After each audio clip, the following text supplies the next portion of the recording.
Hello, folks. It's Ben Diggle of Diggle's Diamonds again.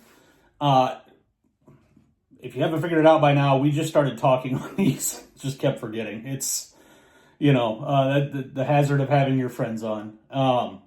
So our guest today is none other than Casey Huss. Casey is a Richwoods grad, 1996.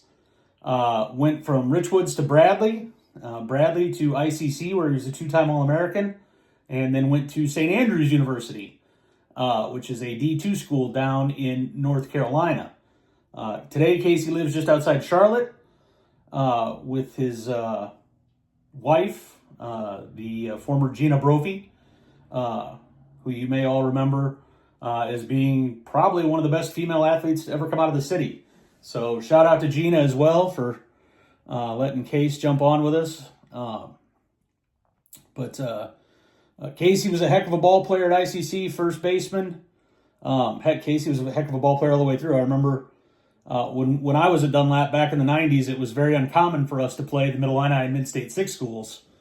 And we were playing Richwoods, and I just remember the whispers in the dugout, because I had just moved in, 3 years prior and didn't really know any of these kids. And like, oh, Casey Huss is at Richwoods now. We got to watch out for Casey.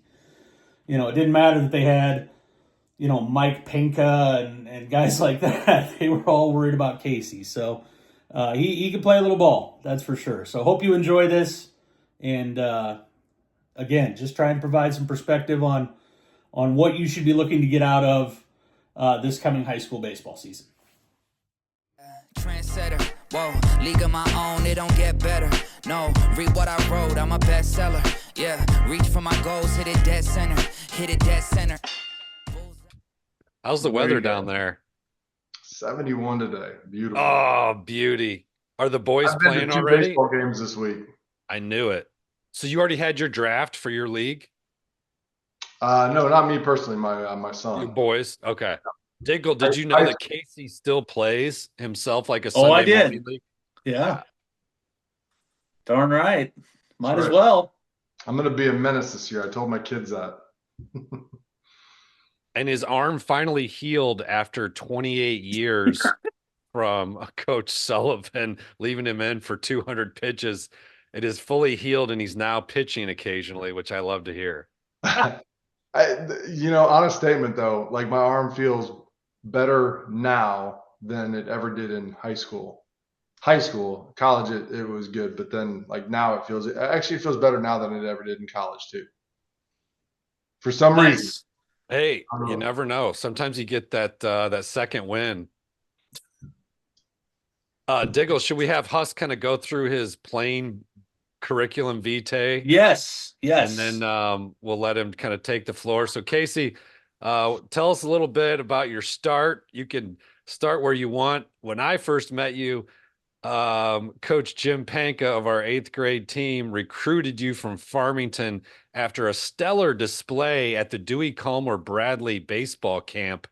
And we scooped you up for our team, I believe, the next year after that.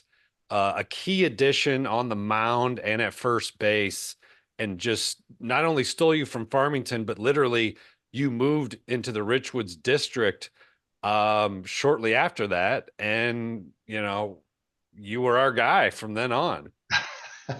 Well, I thought that was a good place to start as well. First, can we just talk about the fact that Richwoods High School stole two of its best athletes in that class from smaller communities in the surrounding area? Mike Robinson. Don't forget Mike. Mike Robinson should have been a Dunlap Eagle. Or a Manuel. I don't know where he lived. I'm not sure. It was Manuel. Because he was down. He was a Dunlap kid in 8th grade. Was he? I thought he went to Christ Lutheran. Christ Lutheran. His family, he went to Christ Lutheran, but his family lived in the district in 8th grade. Well, Coach Hammerton had 7 houses, and he just picked one to use for his address. Same with Tony Craighead. No, Tony was actually right on the border of Columbia and Rolling Acres. But anyway, we digress.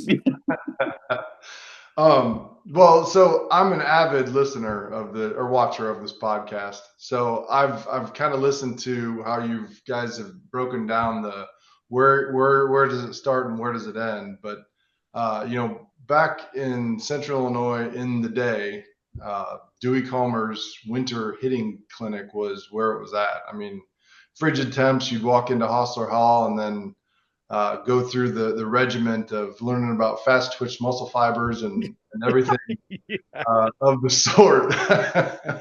But so yeah, that's where my dad met Dewey, who told us that, hey, there's this Jim Penka guy, and then Shout out Phil Huss. yep. And then I remember showing up at Lindbergh Flyers, Lindbergh Middle School gym for the first winter practice for that pony league. Yes, you're correct. But I mean, Correct. That was my first meeting with you. The instant I walked in that gym, I was a tall kid with size 14 shoes, and everybody looked at me and said "Big Country." That's all I heard was. Yep. I was like, get him a uniform. But I remember I had my foot up on a folding chair, throwing with Coach Yates yelling at me to keep my shoulder up. But I mean, I had no idea what was going on. But prior to that, baseball was just, corn-fed, hit a ball as far as you can and throw it as hard as you can. And then from the moment I joined Richwoods Pony League, that's where the baseball business begun for me. But I loved it. From there, moved into the Richwoods district, played at Richwood High School, all-state my junior year, and then earned an opportunity to play at Bradley University from there. I was there a semester, and before the transfer portal was cool, I made it cool by moving from Bradley to ICC. So Dewey saw that, with a 6 foot or a big Puerto Rican in front of me that was a future draft pick. I wasn't going to get much playing time at first, and he said, "There's a guy over at Illinois Central College called Kim Johnson, goes by the name Haas, that is interested in having you come over." So they made the connection. I moved over to ICC, played there for the spring season of my freshman year, and then was an All-American there my sophomore year.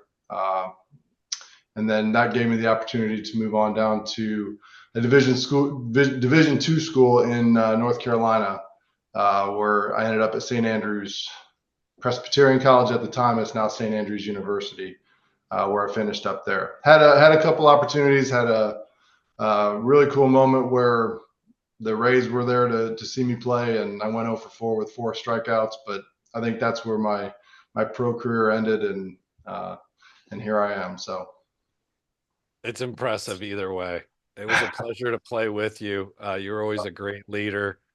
Don't you hold like a record, or you're like a top 10 in most walks in a season for D2 or something like that? I know I didn't get a lot of pitches for whatever reason. Not that anybody scared of you, me, but either it was a really good eye, or I just was a first pitch hitter and wouldn't swing at the rest of the pitches after I took that first hack. So I like it. Yeah. All right, so give us some stories. Oh my God. Anything and everything. What do you got? So Dave, you know me. I mean, I was pretty straight-laced through high school. Kept us in line at practice. One time I was jacking around during stretching, and you yelled at me, like literally like my dad yelled at me. And I learned, like, okay, well, the new kid from Farmington is now the alpha. I'm just going to shut up.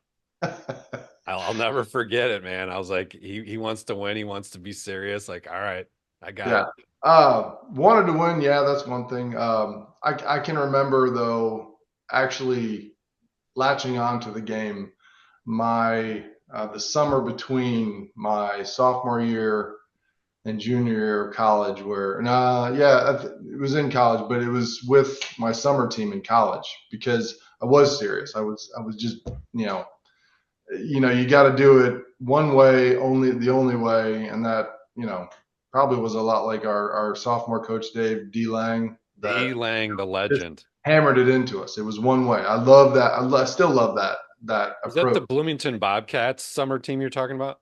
Yeah, so I played for the Bloomington Bobcats for 2 summers. So between my sophomore and junior year, and then junior and senior year, and uh, we were good, but we were good because we absolutely clowned and had the best time.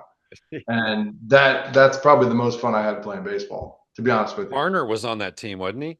Arner was a member of that team. Yeah. I mean, we had kids from all over. We even had kids come up from Ole Miss that played with us who thought, the Midwest, farm Was kids it? were Yeah. just a bunch of bumpkins, but then, they could see we could play. Those guys, though, I mean, the Southern kids with their mentality, I mean, I loved it too because we learned off each other. Diggle, any questions? What do you got? We've known Huss for a long time. I feel like we know almost all of his stories. Like nothing really I can think of that's new to me. And Huss and I have been close for forever.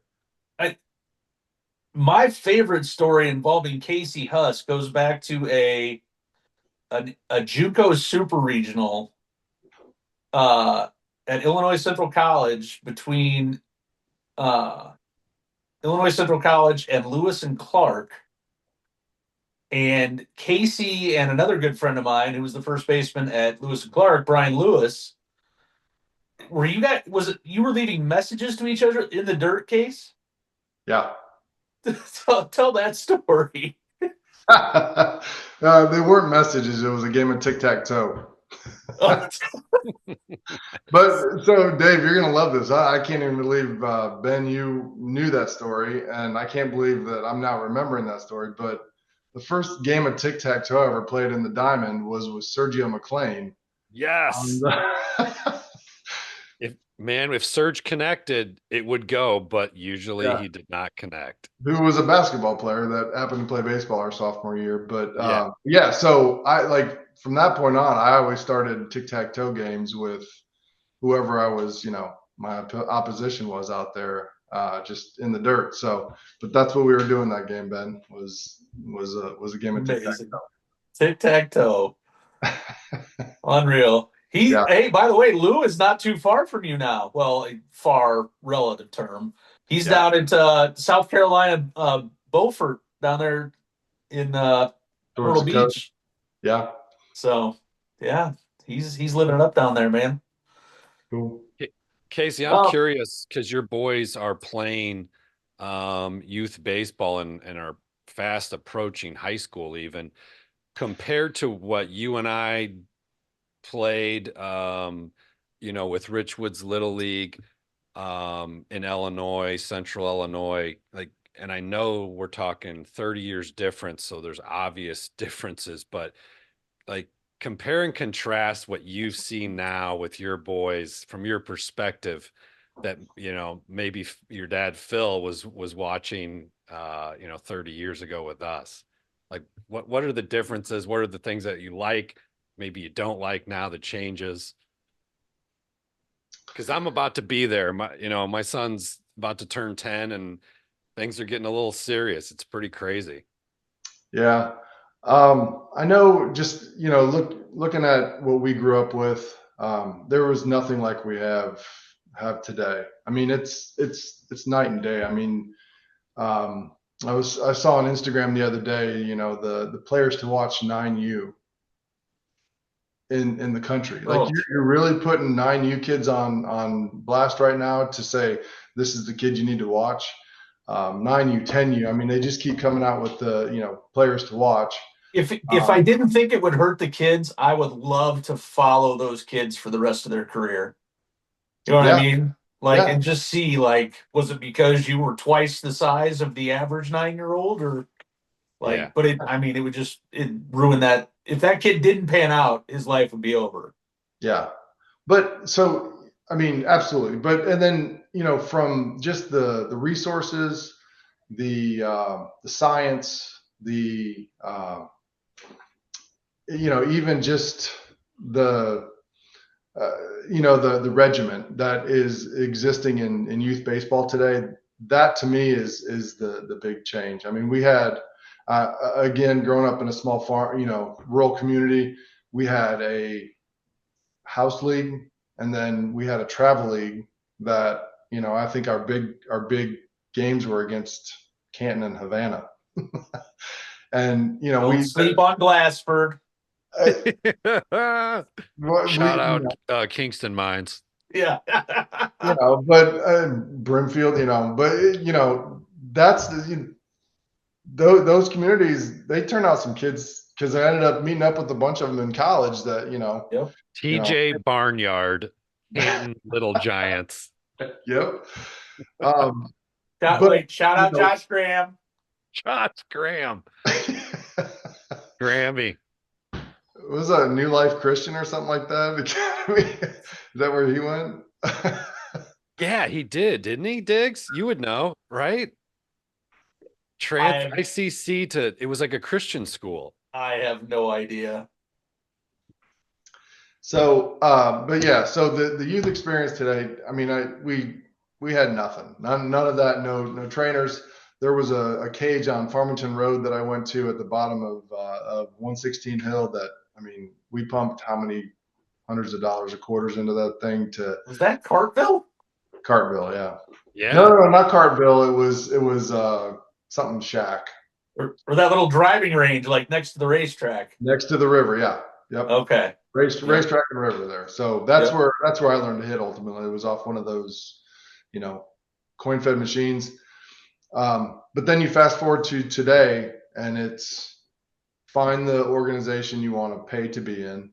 Yeah. Send the kids year round to training, agility, hitting, arm strength, everything. And then you get into the season, which starts January, February, and then that plays through to the summer and then fall. It's year round if you want it to be. Yeah. Yeah. I just got my son's March practice itinerary and about shit myself. Sorry, we're gonna have to make this an explicit episode, but who fucking cares? But so I've got three boys. I've got twin boys that are 14 right now, and I've got a 12-year-old. And fortunately, my 12-year-old's good enough that he played with my 14-year-olds for 3 years, and so we had all three of them together. We had three of them together, to where they played, and then age creeps into the picture, and then from that point you're it's a totally different game. Kids start growing, the kids don't start growing, and then you're all of a sudden faced with teams that are trying to grow and go to the next level, play on a high level, kids that bodies are not ready to go to that next level, and it's a weird point for baseball that I really feel after coming through it, because I would honestly say I'm through it right now, with my twins being in high school. It's there's a lot of emphasis put on something that means absolutely nothing. Yeah, it's an interesting business. It's become, but yeah. Anything else? Any other good stories? One of my favorite stories involving you isn't really funny or anything, but I remember you were a switch hitter, especially early on, and I don't know if you ditched that at ICC or not, but our junior year, you took one out. I was pitching against, I don't remember who it was, but we needed some runs. It was like 0-0 in the fourth, and you hit one out, batting right-handed, and I think your natural side was the left, and it was a line drive shot that went right into the softball field, and just impressive stuff to see a switch hitter.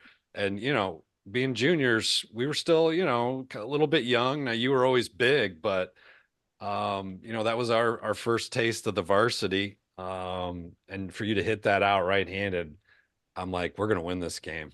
That was a cool moment for me to watch. Yeah, I didn't hit many right-handed home runs, but when they went, they were memorable just because, I mean, I didn't see a lot of left-handed hitters in high school or left-handed pitchers in high school. So, Yeah.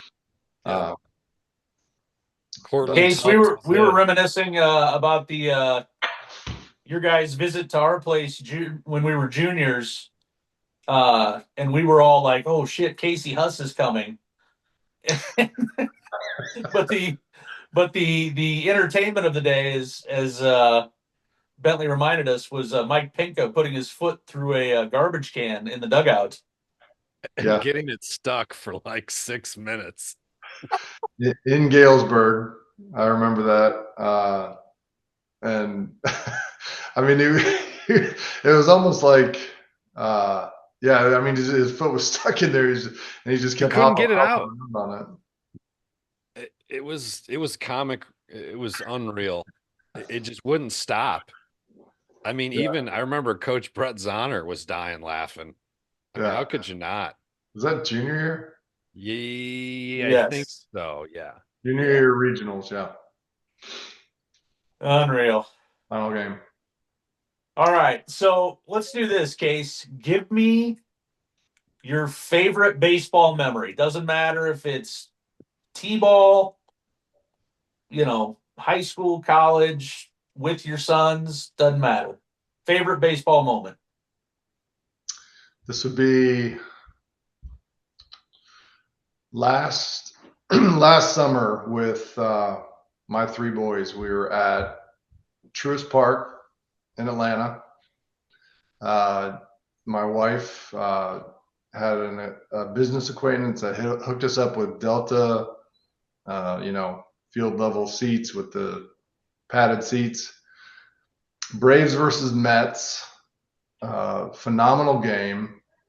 And this might have been 2 years ago. I might be getting my dates messed up, but regardless, showed up at the ballpark, have all three of my boys. We go around, we see everything, get in the park, we do batting practice, we have access to everything in the stadium. We watch the game, Braves walk it off versus the Mets, Ozzie Albies into the right field seats. I got the whole thing on video. I posted it to my Instagram, and I think that will forever be, a priceless baseball moment for me, and it's with my three boys. It's a field of dreams stuff. It's the Yeah. field of dreams, man. Yeah. There's a father-son bond there, man. It's special when it comes to baseball. I don't know that I've got any of my own personal experiences that outweigh any of the experiences I've had with my own kids, whether it's my daughter in any of her cheer events, sporting events that she's been a part of, and then my three boys and everything they've done. So fun fact about my three boys, only my two of them are still playing baseball. The other one peeled off to play soccer, which has opened up a whole nother level, world to me to understand that game. So Can we blame his mother for that? I mean, she's a basketball player, so Yeah. But she played soccer, didn't volleyball. she? basketball legend. That was her cousin. Okay. Yeah, that was Kelly. Yeah. That's right. Okay. But Gino's a Peoria basketball legend. She is. And she's enshrined in the ICC Hall of Fame now, right? Yes. Greater Peoria Sports Hall of Fame. And got 0 basketball players out of 4 kids. So That is kind of weird with your height too, and her agile dribbling skills. yeah. Very nice. David, you got anything else? I got nothing else, but Case, it's a pleasure having you on. It's great to see you again. I love that this episode that we're doing, bringing on people that we know from the past, just to tell a few stories. We've got Evan Farner coming on tomorrow. Should be a fun one. Yeah, it's this is nostalgic. Okay. Well, Evan's a good one. I can't wait to see that. So I've thoroughly enjoyed seeing you guys through these episodes. Was it 10 now? This is the 11th, 12th. 12th. 12 now. Good for you guys. Keep going with this. You're doing a good job. I think spotlighting the kids like you're doing is fantastic, and hopefully gives them, the exposure they need. Appreciate Appreciate it, it. brother. Thanks, buddy. Yeah. So let me know when the two boys want to come home to go to junior college. You got it, man. We'll find a place for them. I'll plan for you guys to have a little North Carolina segment for There you go. sometime in the next 4 years.